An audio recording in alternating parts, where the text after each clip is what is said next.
Hey everybody, it's Carm here. I'm back in early December. Just taking a little break from raking some leaves, and just wanted to come on and say hello and give a thank you to the great DJ Trish for the season here. Dear Carm, may you have a very Merry Christmas and happy and healthy 2022. Well, same to you. And thank you so much as always. I believe I've seen a few people have shown these already. Received the annual Christmas mix, DJ Trish. And as always, great eclecticism on hand here. I was telling somebody else I'm really not, the most Christmassy person in the world, or the most traditional as far as those things go. But this has definitely become a ritual over the last 5, 6, 7 years maybe, that I've been receiving these. So many of us have, of wrapping gifts to a Trish mix, and it always just brings you a little more into the spirit that I otherwise be.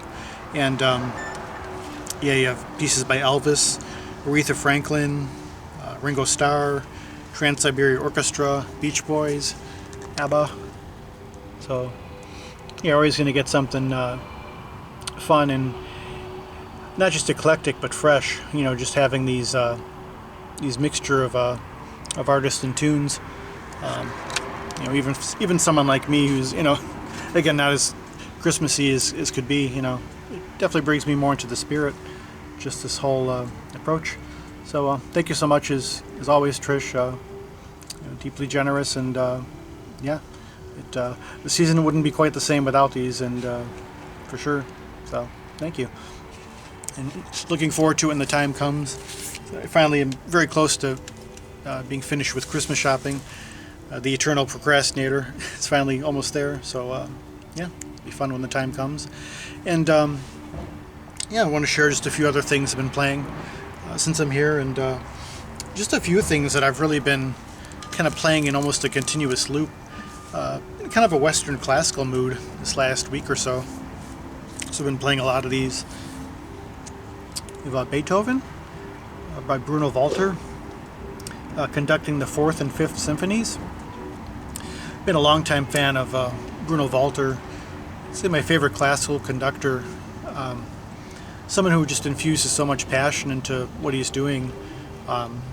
His whole philosophy about music and the artists themselves, his respect for them really comes through the music.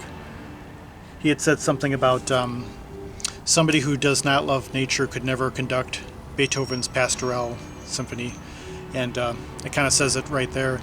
It's probably my personal favorite too of the Beethoven. It kind of goes between that and the 9th. But I know someone was pointing out, I'm not exactly sure who it was. It might have been Alan, Static Traveler, about the 4th Symphony being, a less heralded one that should be better known. And I agree upon revisiting it. Of course the 9th is, rightfully so, in the place that it is. But these shorter, lesser known ones. And of course, the 5th is very well known. But you can just hear the beauty and drama and intensity of the music still is very much present, even in the earlier ones.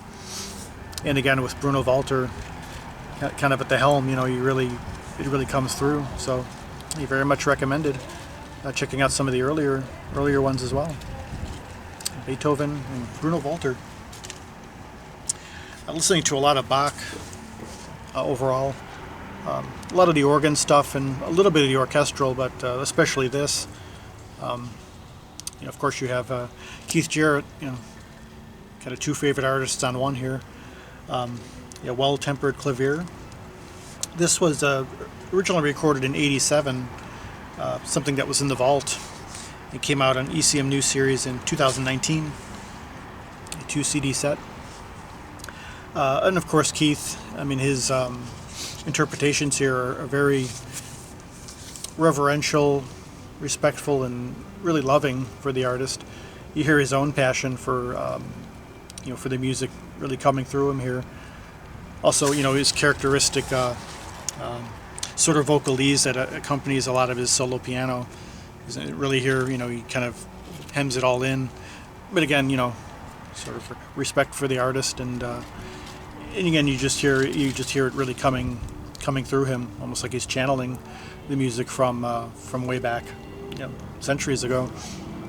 And yeah, very much recommended if you're a fan of either one. You get them all together here. He's recorded quite a bit of Bach over the years too, piano as well as harpsichord. But this is as good as anything I've heard. So, yeah, J.S. Bach, Keith Jarrett. Going back into an old favorite here, early Philip Glass. I'd first gotten into his stuff around 95 or so. Just getting into more contemporary classical and avant-garde, and just opened up a lot more after that. And of course, the artists that came just before him, Steve Reich, Terry Riley, Lamont Young.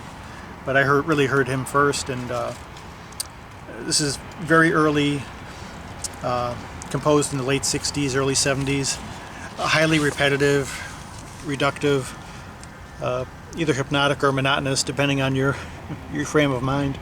I tend towards the hypnotic, but if you know his stuff from the 80s and onwards, soundtracks, this is quite a different experience, something you really have to be prepared for, because it is so repetitive, and it really requires quite a bit of patience, and the impressions that you would get from the later music aren't here to the same extent. You really hear kind of like the bare bones of his music, kind of naked in a sense, but also it's rewarding if you're just able to really kind of get yourself into the moment of upon hearing this. It could be appreciated more. But yeah, mostly organ as well as woodwinds. Really kind of playing as one instrument at times. It's fascinating. It almost sounds synthesized, or maybe even sequenced, but it's really humans playing this. It's kind of part of what makes it appealing too. That it takes a great deal of patience, stamina, and but also devotion to the composer himself to play this, I would imagine. But yeah, it's where it began with him. So pretty much. So yeah, well worth hearing that. And a slightly later one, later in the 70s, North Star. Some of the same musicians, and you could hear a little more variety on here as far as the colors and just the approach overall, exploring different styles. Still highly repetitive, but kind of a bridge between the earliest stuff and what was to come later, with soundtracks and everything else. So yeah, North Star. And an old favorite from for quite a few years, Jackson Berkey, Cape May Preludes. I'd say best known as being the longtime keyboardist for Mannheim Steamroller. A little different here in that he's playing his own music. Typically he's playing Chip Davis's music, the composer for the Mannheim Steamroller, or other classical composers. But now he's just his own dedication and impressions of Cape May, on the coast in New Jersey, a place that he visited during the winters, and very much captures this time of year and further into winter, kind of quiet, more desolate, reflective, where everything kind of slows down and just very much captures what that area must be like, very very well. Mostly solo piano with some wind chimes and the sounds of the surf interspersed. So yeah, very much very immersive experience. Cape May Preludes, Jackson Berkey. And a couple more.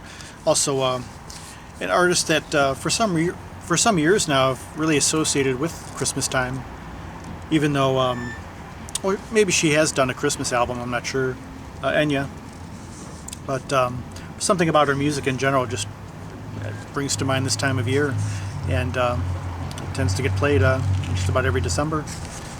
It's kind of our most well-known songs here, and yeah, someone I've always had that association with. I especially like playing it kind of like in the early evening. Well, now it gets dark pretty early now, around 4:30, 5 o'clock. But right around that time, just when it starts getting dark, it seems to be perfect for then. So, yeah, beautiful stuff. And yeah.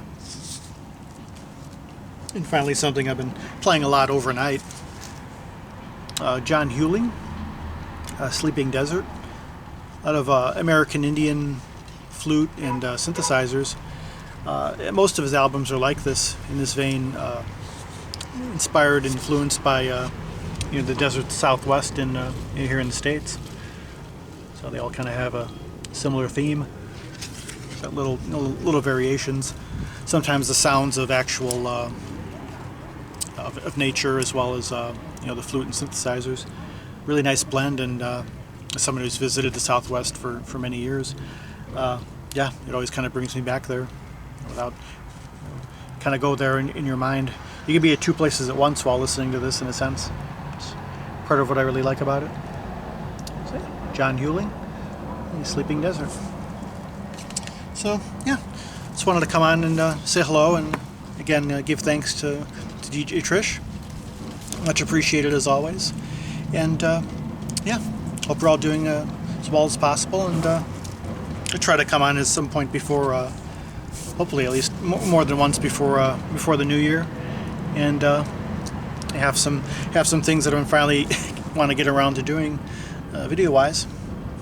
So yeah, so I hope you're enjoying wherever you're at, whether it's snowing or whether it's like this. Hope it's good so far.